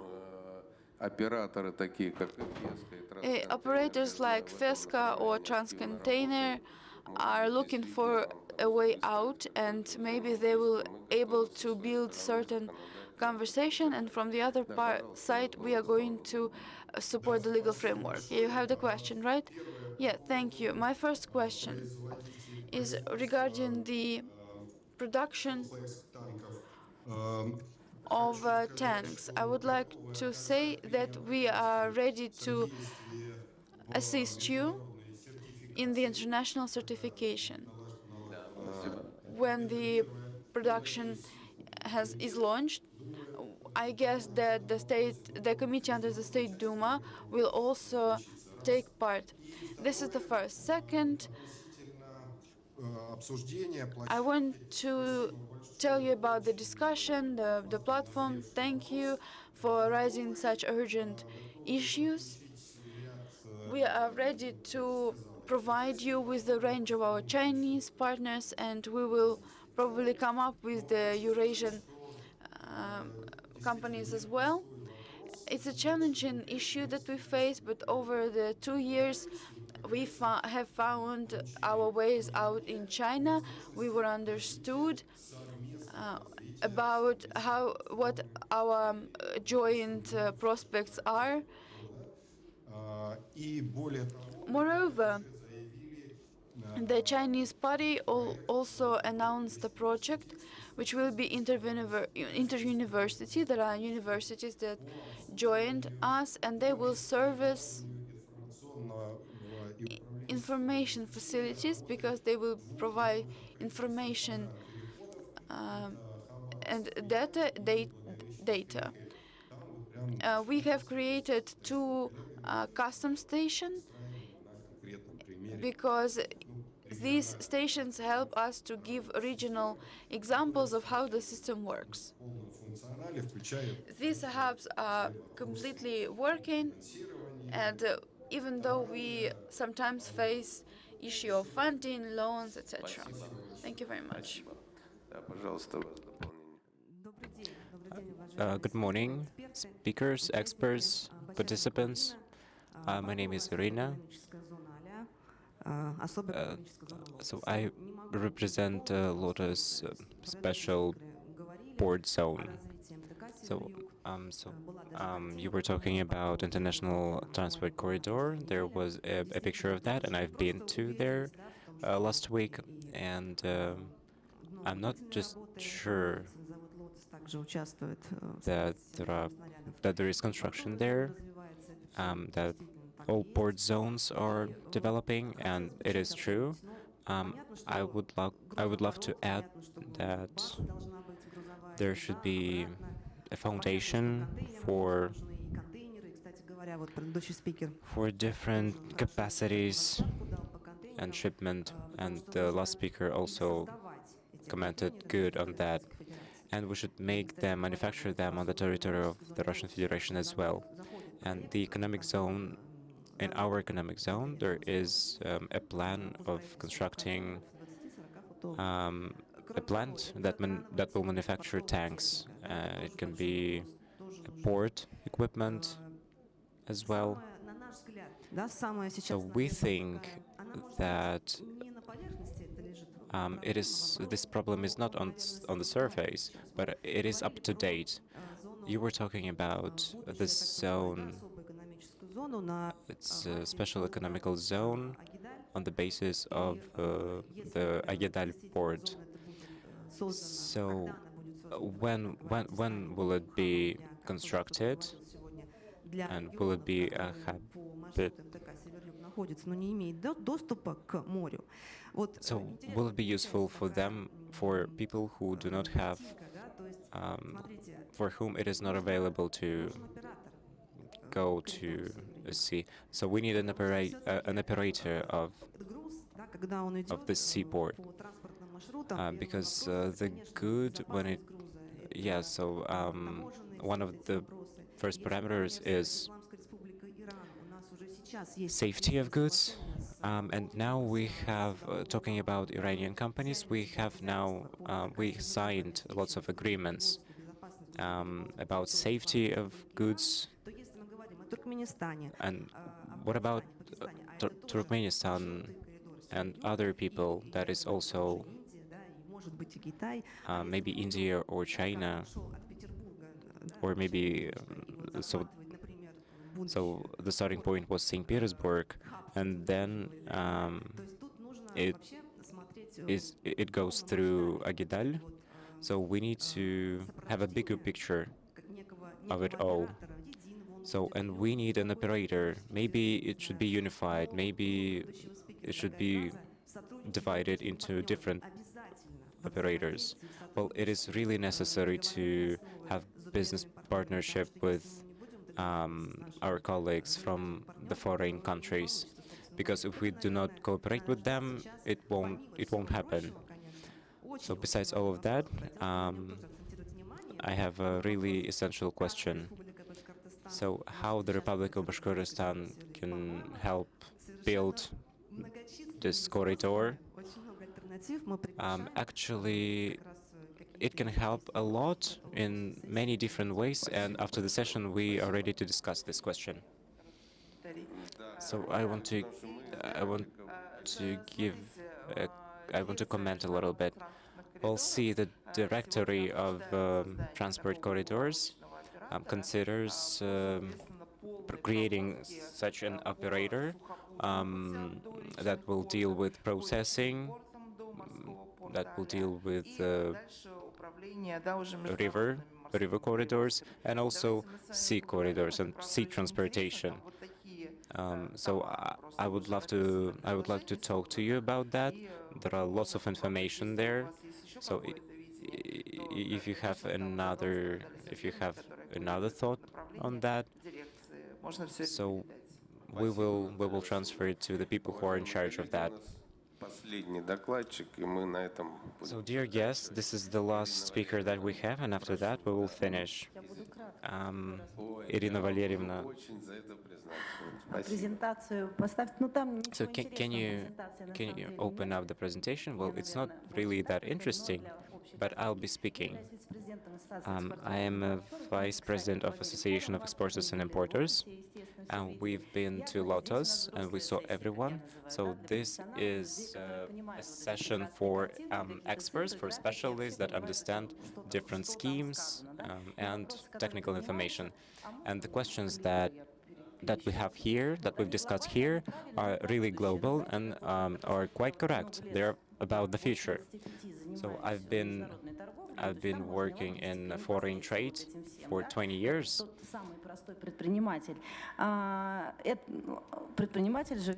So an entrepreneur lives today, but without tomorrow, there won't be today.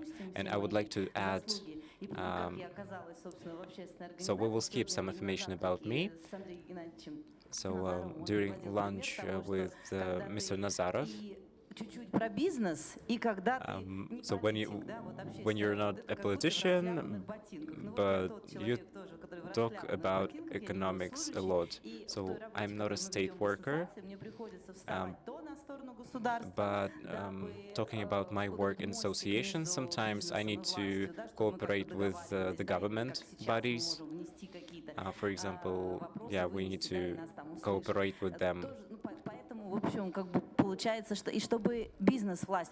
And at the same time, I need to cooperate with businesses because both of them can have some issues understanding that.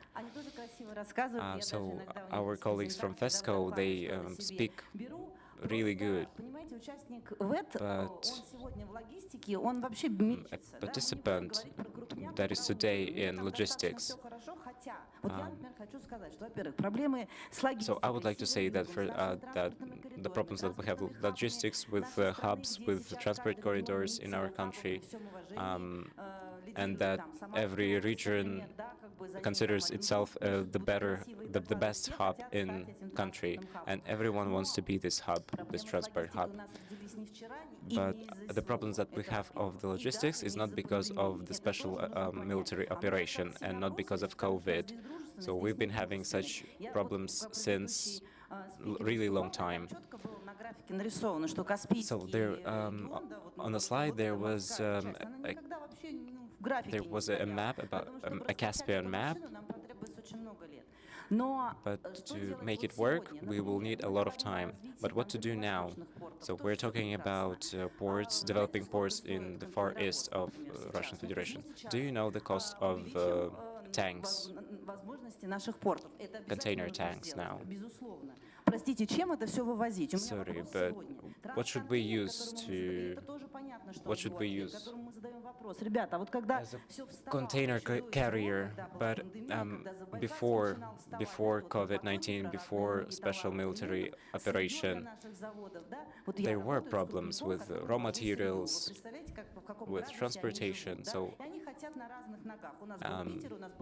we had clients in St. Petersburg and the far east from Russia. So once they said that we do not need everything because we do not feel ourselves stable, make something up. So now we made up something and we just give whole vessels to them. But after the start of the military operation, everything is closed now, and the Chinese railway is also closed now because they ran out of subsidiaries. на который мы рассчитывали. Так вот, So, in the moment, разобьется, здорово. А чем so a возить? У нас port has developed, but what should we do after that? How can we get these goods out of this port? пока мы поставим свое производство, оно будет неконкурентоспособным относительно Until we establish our own production, it will not be competitive in comparison to the Chinese competitors. Probably we should expect a better governmental support, because otherwise the project will not be competitive. I have seen a lot of entrepreneurs who try to pitch the project, the cost estimations, because China will be easier and simpler and cheaper. For example, if we bring goods from the Far East with container carriers, of course, before the crisis, Kenya was cost around 4-5 million rubles. In winter, when our pandemic flows were there, and when it cost even 6 million, there was a line. And now we even have hard time buying a KAMAZ. I'm telling this our entrepreneurs. Without ambitious plans for the future, there will be no future. But we want our entrepreneurs who experience the challenges of the crisis, and the entrepreneurs who experience the global logistic chains interrupted. They need to realize what to do, and I know that we face a lot of challenges, and we don't have packages. We have packages where it's not required, and we don't have it when it's required, and we see increasing costs and some.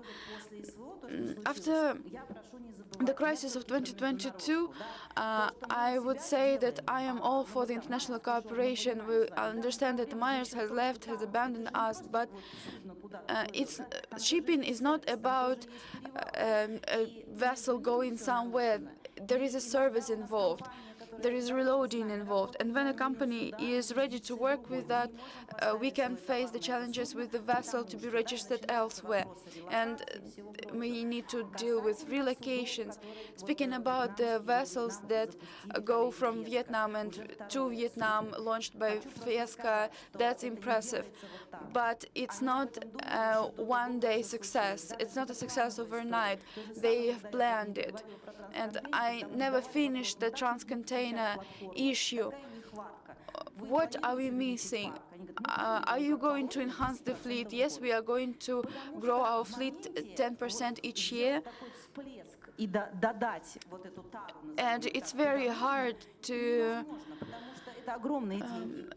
push forward such amounts, because they will never pay back, because the transformation of the logistics will not let that. And therefore, we cannot expect investments.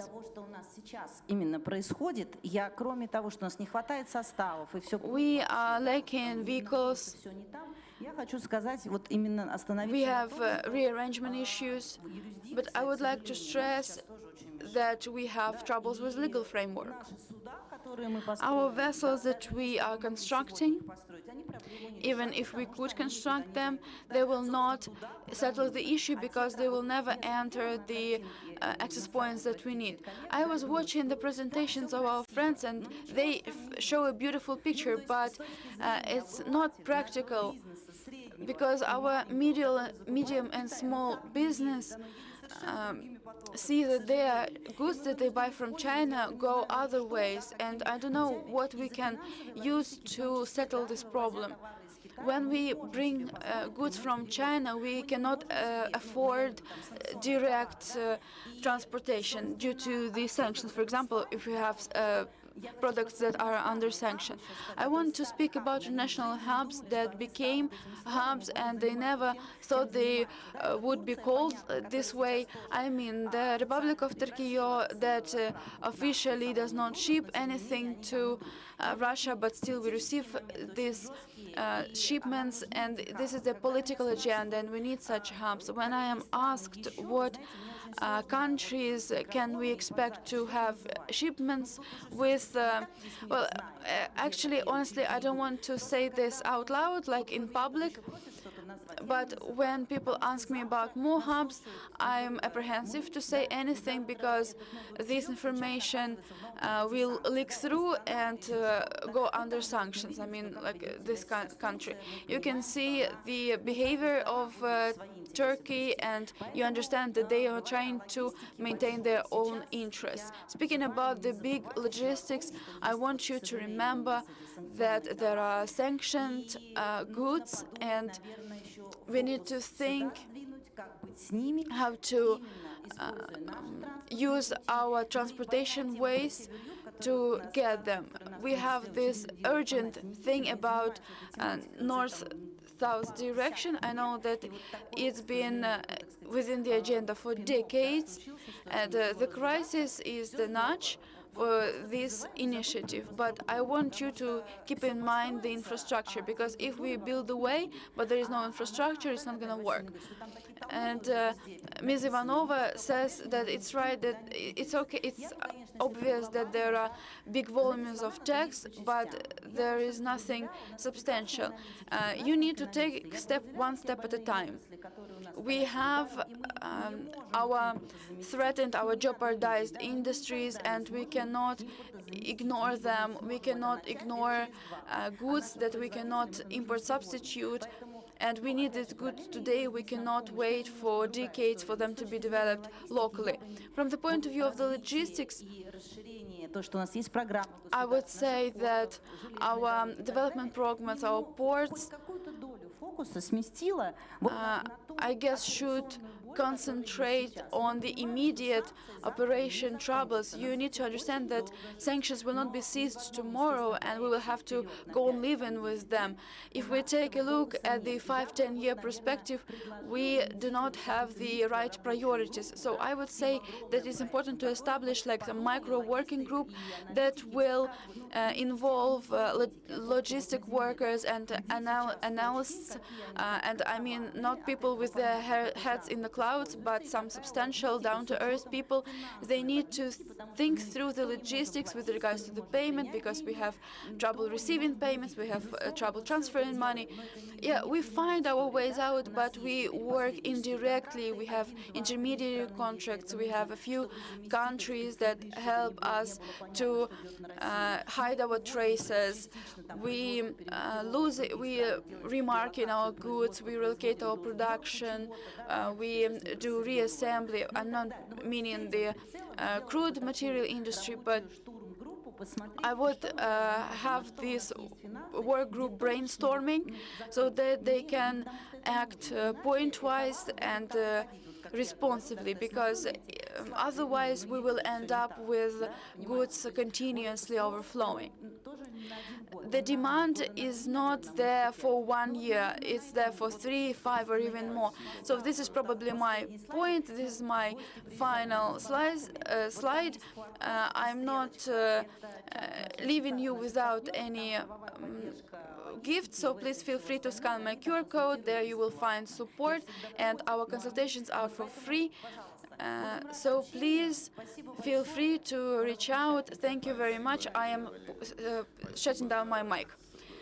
Thank you very much for you to spice up our discussion, and I agree with you.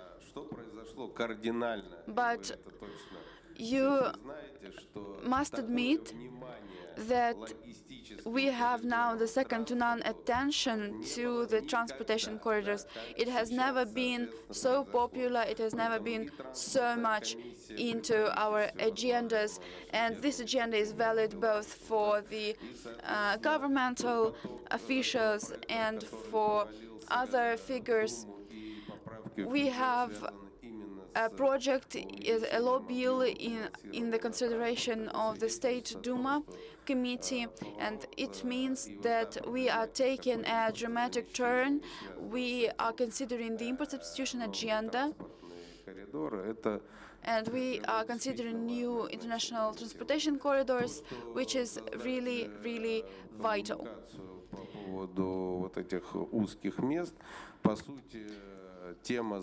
So this topic is really hard to get in because we've discussed it privately during Transport Commission, but we are ready to do something like that on the platform. Dear colleagues, so yes, we delayed everything by 25 minutes. So thank you a lot. Thanks for everyone who saw us our presentation. So if you're interested in that, you can continue the discussion in terms of the State Duma and our committee. So we can continue discussing those problems there. Thank you very much.